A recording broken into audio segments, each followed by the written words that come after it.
हिंदू नववर्ष के आगमन और नवरात्रों की शुरुआत को लेकर आज सोनीपत शहर में सामाजिक संस्थाओं और आर्य समाज द्वारा 251 कुंडीय हवन यज्ञ का आयोजन करवाया गया है। यह कार्यक्रम सोनीपत में पहली बार इस तरह का कोई कार्यक्रम आयोजित किया गया है। हम जानेंगे कि इस तरह के कार्यक्रमों का सोनीपत वासियों को और बच्चों पर क्या प्रभाव पड़ता है। जी आचार्य जी, पहले तो आपका नाम और परिचय चाहेंगे। मेरा नाम संदीप आर्य है और मैं आर्य समाज सेक्टर 14 में एक आर्ष परंपरा से गुरुकुल का संचालन करता हूँ।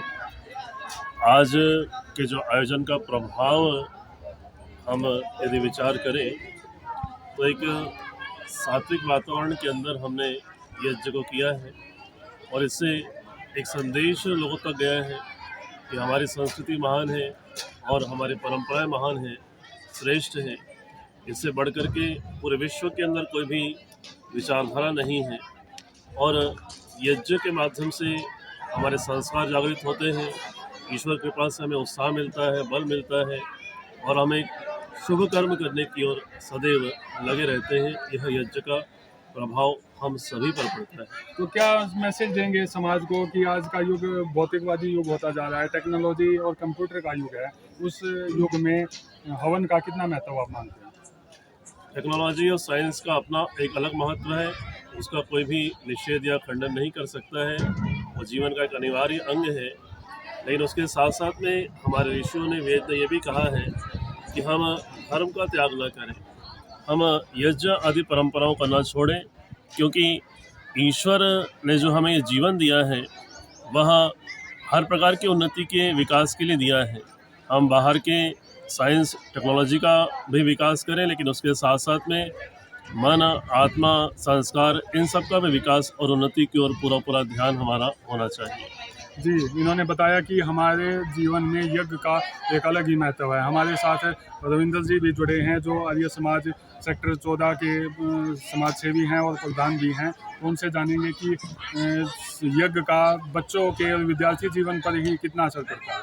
जी, यज्ञ का विद्यार्थी जीवन पे सबसे ज़्यादा प्रभाव पड़ता है, क्योंकि माँ के पेट में ही 3 यज्ञ हो जाते हैं। इन हवन के माध्यम से 3 संस्कार कराए जाते हैं और बच्चा जब ज़मीन पे आता है तो जात कर्म संस्कार, नामकरण संस्कार, कर्ण भेदन संस्कार आदि के माध्यम से जब तक 8 साल का होता है 10 से 12 संस्कार उसके हो जाते हैं। अगर किसी परिवार ने, किसी बच्चे ने ये संस्कार करा लिए, फिर ज़िंदगी भर उसको जो मर्जी चाहे आप बना दो, जिस मर्जी सांचे में डाल दो। ये यज्ञ का प्रभाव विद्यार्थी जीवन में है और परिवार के जीवन में है, समाज और राष्ट्र के जीवन में। तो सोनीपत में जो 251 कुंडीय हवन यज्ञ का आयोजन करवाया गया, यह सोनीपत में शायद पहली बार इस तरह का कार्यक्रम आयोजित करवाया गया है। तो ये कहाँ से इनिशिएटिव लिया और कितनी संस्थाओं ने हिस्सा लिया? हाँ, ये इनिशिएटिव हमारे गुरुवर महर्षि स्वामी दयानंद सरस्वती की 200वीं जयंती चल रही है, तो हमने पिछली बार 200 कुंड का हवन किया था पंजाबी भवन में बालगढ़ रोड पे। अब की बार लोगों ने ही कहा कि जी बढ़ा के करो, हमने 251 किया और आज भी लोगों ने कहा इससे अगली बार और बढ़ाओ। और परमपिता परमात्मा की कृपा से, असीम अनुकंपा से भगवान करेगा तो हम इसको धीरे धीरे 500 और आगे भी लेके जाएंगे।